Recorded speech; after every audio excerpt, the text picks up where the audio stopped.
अस्सलामुअलैकुम। आज का टॉपिक है कैरेक्टरिस्टिक्स ऑफ गुड क्रिटिक।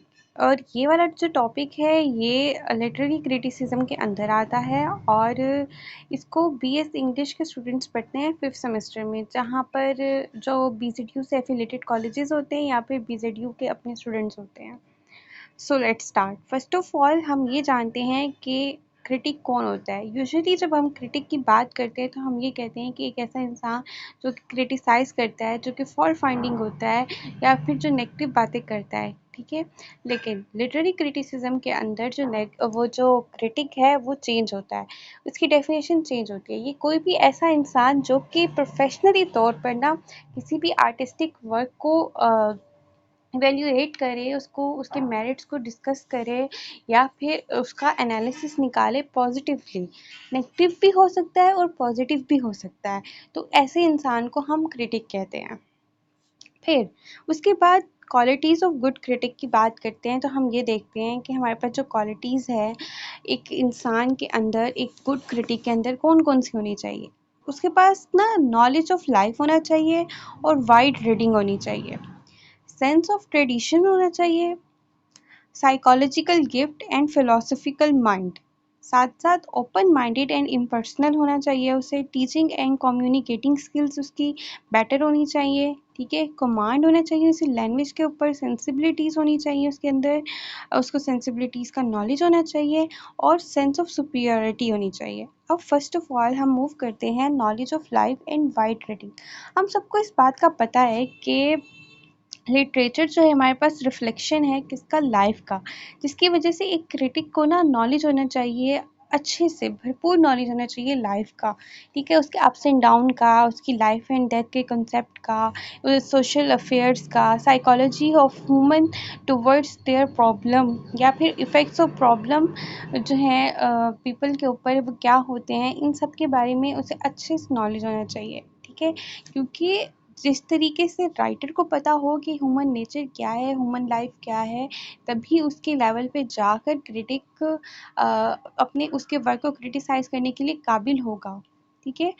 अब उसके बाद फिर उसके पास जो वाइड रीडिंग है ना, वाइड रीडिंग से यहाँ पे मतलब है कि उसको ना इंटेंसिव और एक्सटेंसिव दोनों तरह की जो अप्रोचेस हैं उसके बारे में इतना डीपली पता हो कि वो अंडरस्टैंड कर ले कि जो ऑथर है या जो राइटर है उसने कहाँ मिस्टेक्स किए हैं, उसने कौन से सिंबल्स यूज़ किए हैं। आपको पता है इंटेंसिव रीडिंग में जब हम देखते हैं तो हम क्या देखते हैं कि themes, styles, settings, symbols, number, facts, ये सारे आते हैं इंटेंसिव रीडिंग में। और एक्सटेंसिव रीडिंग की जब हम बात करते हैं तो हम लोग बात करते हैं उसके जो ऑथर का बैकग्राउंड होता है, जो हिस्ट्री होती है, जो उसकी साइकोलॉजी होती है या जो सर्कमस्टांसेस होते हैं जिसमें उसने इस वर्क को लिखा होता है। तो इस सब की उसको ना उस सब पर उसको अबूर होना चाहिए। फिर नेक्स्ट आता है सेंस ऑफ ट्रेडिशन। अब सेंस ऑफ ट्रेडिशन की बात जब आती है तो हम ये देखते हैं कि एक ऐसा क्रिटिक के जिसको तमाम एजेस के बारे में ना नॉलेज हो कि विक्टोरियन एज में क्या था, रेनेसेंस एज में क्या था, क्लासिकल एज में क्या क्या सोच थी, क्या क्या ट्रेडिशंस थे, मॉडर्न एज में क्या, जो कॉलोनियल एज थी उसमें क्या था। तो इस तरीके से तमाम के तमाम एजेस के बारे में उसको नॉलेज होना चाहिए कि वुमेन की जो रिस्पेक्ट थी या वुमेन की जो प्लेस थी वो हायरार्किकल सोसाइटी में किस तरीके की थी, या फिर जो मेल था उसकी वो डोमिनेंट कैसे था, कितना था, और वो अपने डोमिनेंट होने की वजह से क्या क्या मतलब उसके लिए क्या क्या फ़ायदे थे। और ये सारी चीज़ें आती हैं किसके अंदर, सेंस ऑफ ट्रेडिशन के अंदर। या फिर कोई भी इवेंट्स या फिर कोई भी कल्चर से रिलेटेड जब बात हो तो उसको क्रिटिक को पता होना चाहिए। अब नेक्स्ट टॉपिक है psychological gift and philosophical mind. जब हम लोग साइकोलॉजिकल गिफ्ट की और फिलोसफिकल माइंड की बात करते हैं तो हमारे पास एक ऑथर है कैलेट। उनकी स्टेटमेंट आती है, वो ये कहते हैं कि फिलोसफिकल माइंड उसके पास इतनी कैपेसिटी होती है कि वो अंडरस्टैंड करे ऑथर्स को। उसकी बुक के पीछे जो बैठा हुआ ऑथर है ना, उसने उसकी राइटिंग से उसकी साइकोलॉजी को वो समझे, ठीक है।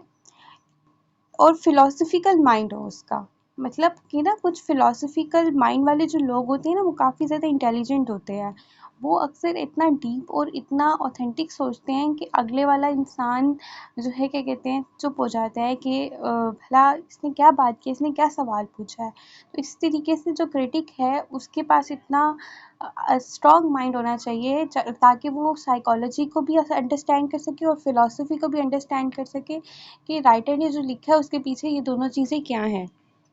और वो जो साइकोलॉजी है राइटर की अपनी वो भी कैसी है।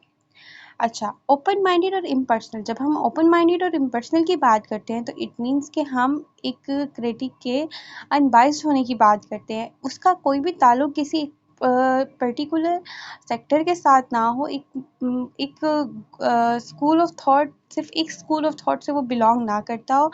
और जो है क्या कहते हैं उसको ऑब्जेक्टिव होना चाहिए। ये नहीं है कि वो एक स्कूल ऑफ थॉट की थिंकिंग रखते हुए ना दूसरे के वर्क को क्रिटिसाइज़ करे। अच्छा, अब इससे क्या होगा कि हम लोगों को ना पता चल जाता है कि ये जो ऑथर है, ये जो क्रिटिसाइज़ करने वाला इंसान है, ये दूसरे स्कूल ऑफ थॉट से ताल्लुक़ है इसका, जिसकी वजह से ये क्या करता है कि इस वाले इंसान के वर्क को ये हमेशा ही गलत कह रहा है। नेक्स्ट हमारे पास आती है टीचिंग एंड कम्युनिकेटिंग कैपेसिटी।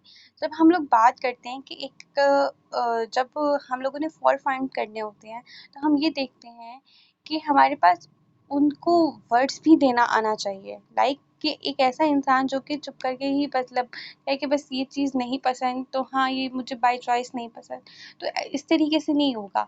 जब आप क्रिटिसाइज़ करेंगे किसी के वर्क को तो आप क्या करेंगे, आप उसको वर्ड्स देंगे। लाइक आप बताएंगे कि आपको आपके जो वर्क के अंदर है ये खामियां हैं, ये फॉल्ट्स हैं जिसकी वजह से आपका काम इस लेवल पे पूरा नहीं उतरता। अब कुछ एग्जांपल्स दी हुई हैं जैसे ना ड्राइडन, टीएस इलियट, ये जो हैं इनकी बेस्ट कम्युनिकेशन स्किल्स थी जिसकी वजह से ये बहुत ज़्यादा अच्छे क्रिटिक थे।